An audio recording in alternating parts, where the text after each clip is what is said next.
So I got this question on Instagram a while ago, and ironically, for the past half hour or so, I have been procrastinating on recording this video, but I'm going to take my own advice. This is how to suck it up and just get started. Let's go.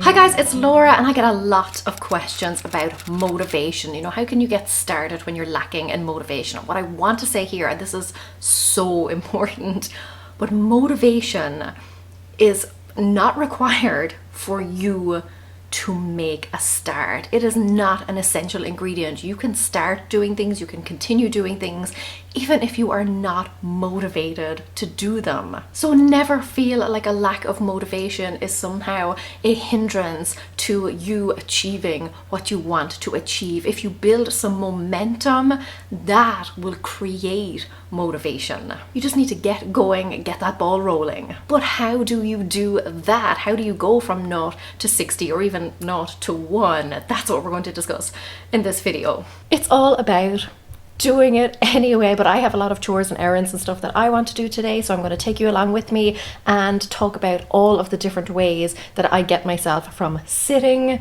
to achieving things.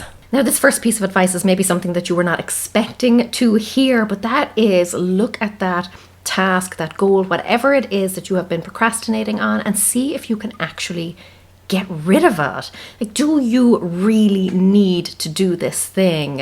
Is it really that important? And what is the worst that could happen if you just didn't do it? Because in reality, life is just far too short to do things that you do not want to do, that you do not need to do. So take away all of those shoulds, you know, all of those obligations, and see what is left thereafter. But if the thing you are procrastinating on doesn't need to be done at all, then get rid of it and move on to something more exciting. Didn't actually order this, but anyway, let's assume that you do actually have to do that task or that thing. Ask yourself, why do you have to do it? You know, what good will come of it? What is the benefit for you or someone you love? How will this thing add value to your life? Essentially, you are finding your why. You're trying to figure out why you need to do this thing and why this is a good thing for you to do. What will the outcome be? What is the payoff? Now, maybe you've identified the payoff, but it is just very far in the future, which, let's face it, is just not appealing. That is not something that is going to make us get up and do something in the here and now. So you need to try and create closer deadlines, closer rewards. You need to give yourself a payoff that is in your immediate or the very near future. So what is one way that you could get an instant or an almost instant sense of satisfaction? You know, I talk about my box method a lot when it comes to decluttering. Sometimes when you're decluttering and you're facing into a really messy space, you need a kind of an instant win to push you forward, in which case I suggest that you just grab a box, you put all of the stuff into it, you know, you clear off a surface or whatever, and you get to see the result, you know, you get to see the after, you get the benefits. Now, yes, you do still have to kind of go back and fill in the blanks and go through that box, but when you need those quicker wins,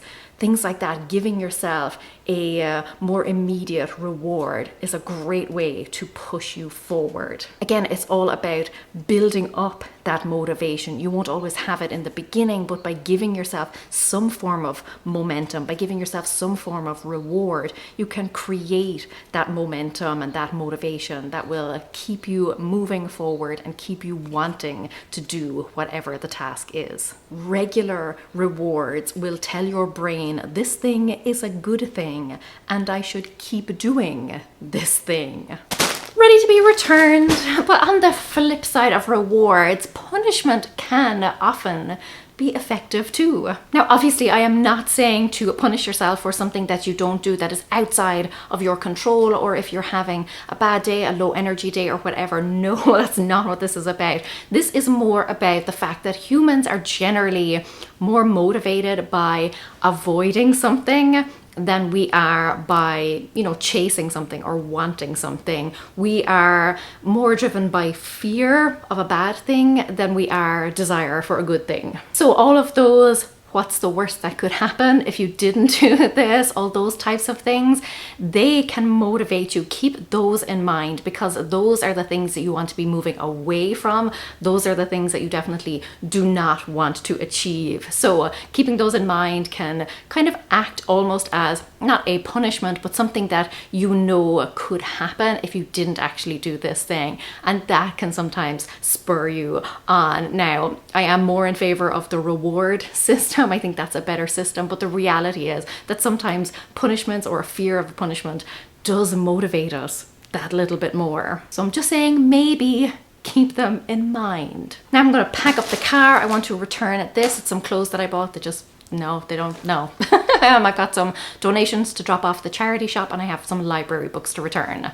So let's go do that. Now, while you're in this kind of beginning phase, you know, the pre-planning phase, or where you're trying to kind of figure things out, ask yourself, is there anything that you need to do before you can actually begin doing this thing, before you can take action? Sometimes we get stuck because we're just not sure what the next step is. We haven't taken some time to give it some consideration, or we are looking at, you know, step 10 instead of step 1. For example, maybe you have something seemingly simple on your to-do list, like maybe calling to book your car in for a service, let's say.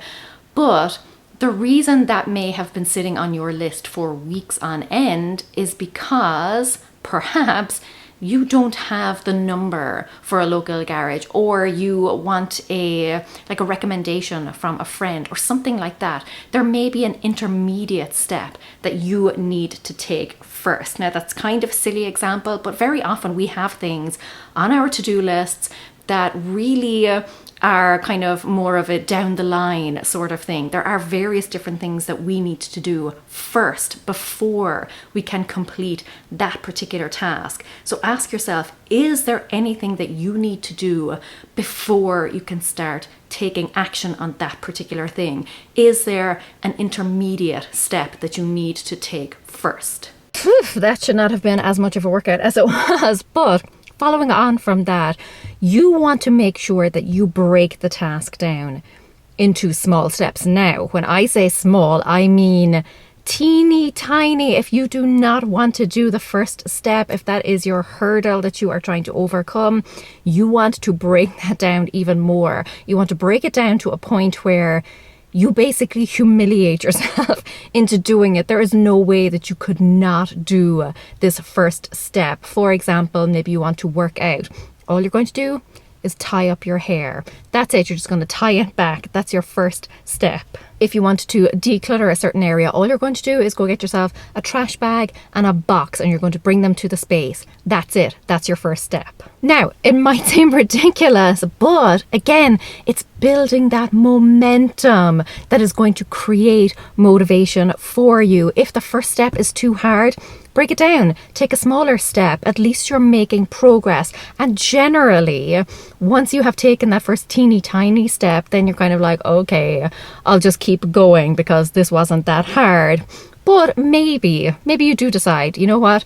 This was enough for me for today. You've still made some progress, but building that momentum, getting the ball rolling, just doing something to get you started, get you off that starting line. You might not be sprinting just yet, but you have still taken the first step. And now that I have taken the first step of just putting the stuff in the car, I may as well now just go to the places that I need to go to and drop them off. Another thing to do, and this is going to ensure that you hit the ground running, because there is nothing worse than, building up some motivation to start or getting started on something and then having to stop to, go get something, or because you've realized you forgot something or whatever it may be, or maybe again, you started on step 10, you really need to take a few steps back and do something else instead. So what I would say is to prep as much as you can in advance. Make as many decisions as you can in advance. What that does is that when you do start the thing, everything is already prepared for you. All of your tools or whatever you need, everything is right there. You have already kind of got a general map of what you need to do. You already know what your first step is. So when it comes time to start, you can actually go. You won't stall a few seconds into the task. So what do you need in order to complete this task? Maybe it's something as simple as a good night's sleep, so you go to bed a half hour earlier or something. Maybe you need bags and boxes ready. Maybe you need to pack up a work bag or prepare a snack for yourself. Snacks, so important, because again, if you're kind of in the zone and you start doing something, you don't want to have to stop and go prepare a meal or something for yourself. Have snacks on hand, have a drink on hand, have the first few steps or processes or whatever already outlined, even just in your mind. Walk through it, exactly what you need to do, what you're going to do, what you will need in order to do that thing. And that is what is going to help you to get everything ready so that when the time does come, you have no excuses. Everything is right there. There is no friction. You can just dive straight into the task. Prepping in advance just makes for a really smooth transition from doing nothing to doing something. Okay, one task down. I would also say to start early in the day if you can, for two reasons. One, you're probably going to have the most energy at the beginning of the day because you haven't spent the whole day working or making decisions or basically just tiring yourself out, But the other reason, and probably the one that I find most effective, is that the earlier in the day you do it, the fewer chances you have to make excuses. As the day goes on, it's easy to think, well, I'm tired now, or well, it's almost time to do this other thing, so I'll just leave it until later. If you just get up and do it, you don't give yourself much time to talk yourself out of it. So that's one of the main reasons that I kind of suck things up and do them in the morning, not because I necessarily want to, not because I'm a really happy, joyous, jumping out of bed type of person in the morning. That's not me at all. But I know that while I'm kind of half groggy, still half asleep, if I get the job done, by the time I'm alert enough to have rational thoughts, the job will be done and I can just get on with my day. Speaking of which, I will get on with the rest of the day. I've got to drop these library books off and the donations. Another reason is that just unexpected things crop up. The day can run away with you. So not only should you do it early in the day, but you should also schedule it. Make it a priority. Make time and space for it. Think about it, I read this years ago, think about it as treating it as an appointment that you would have with your doctor or your dentist. It's kind of unbreakable, you just show up at the time and that's it. So why would you treat your dentist better than you treat yourself? Schedule it, make an appointment with yourself, and then keep it. And if it's a recurring task, schedule it recurringly every week or every day or every month or however often it needs to get done. Put it in your calendar, put it in your planner. That is your appointment with yourself, and you are going to keep it.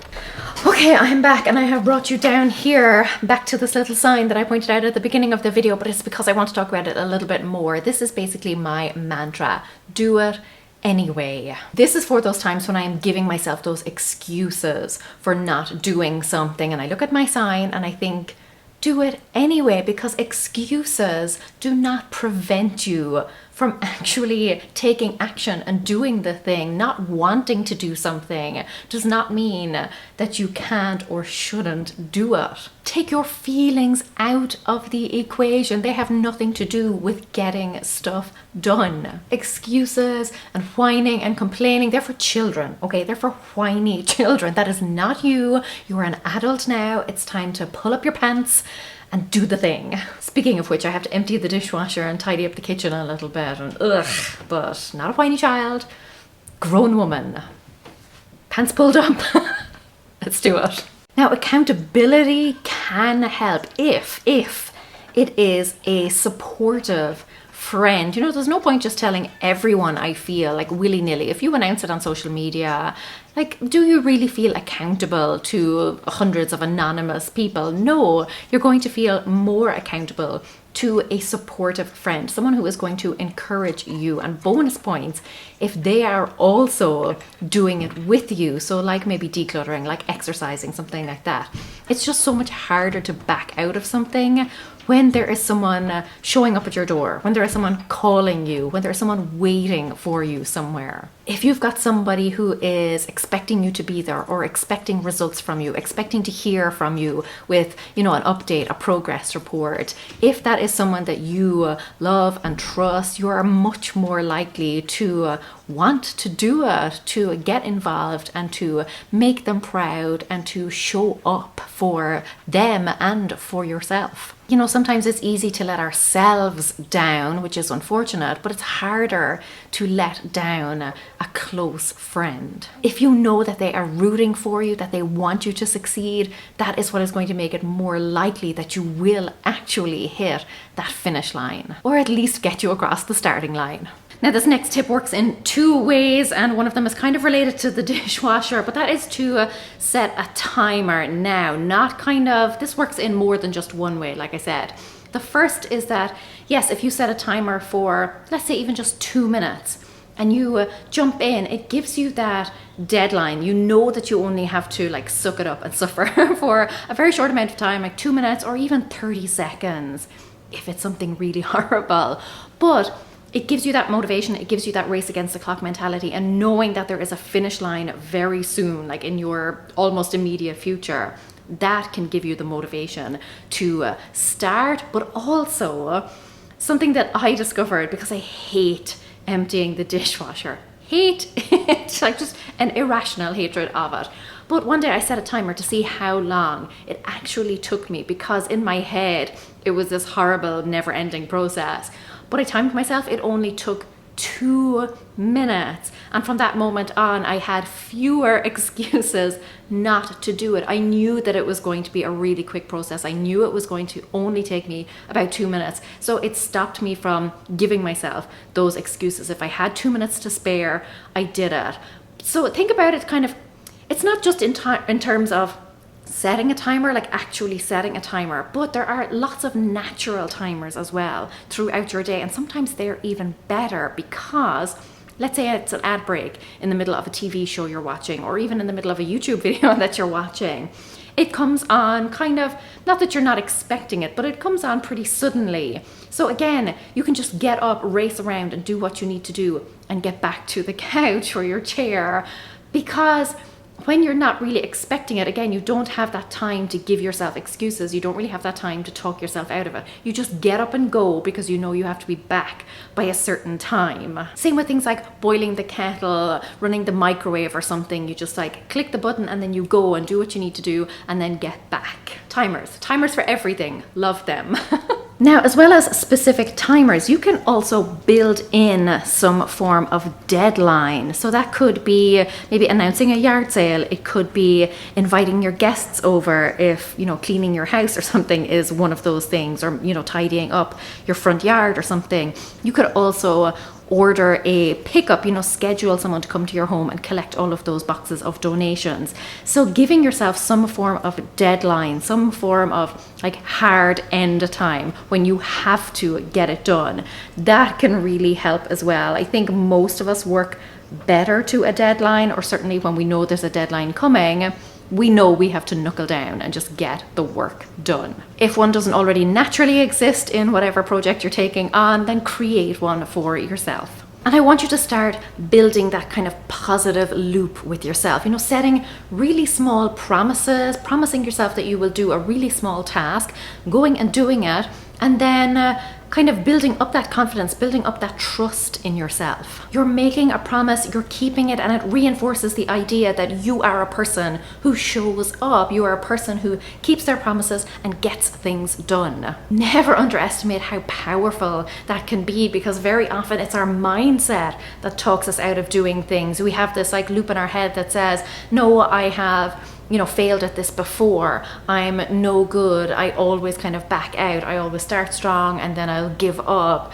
Get rid of that do something, you know, promise yourself that you're going to do a teeny tiny task, make it almost impossible to fail, and then build from there. You know, keep making those tiny promises, and after a while you will start to believe that you are a person who shows up, like I said, and gets stuff done. Prove to yourself that you are trustworthy and you are a person of your word. Okay, I have a challenge for you. Pause this video right now, because I know that there is a phone call that you have been meaning to make. You have to book an appointment, you have to schedule a checkup, just call your mother or a good friend or something. Pause this video right now and just do it. Consider this your natural break. Go do it right now. Did you do it?